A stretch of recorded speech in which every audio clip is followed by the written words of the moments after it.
25. That's what should be there.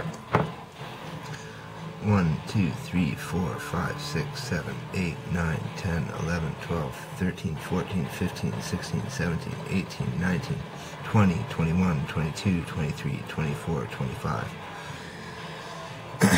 Now we want to place it into our hub again after wiping our hub clean. And this hub is in good shape. It has a bit of grooving in here from the rollers, but we are not going to be too concerned about that.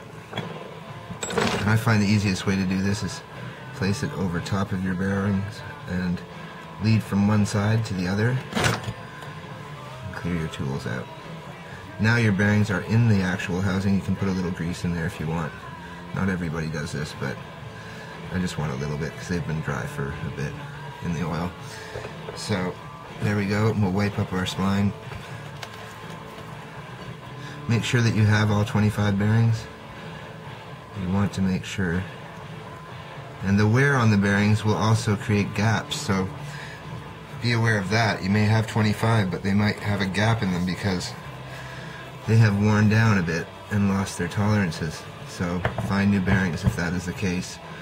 Now we're going to put our hub on top and crudely hammer it on with something like a wood hammer or that kind of thing.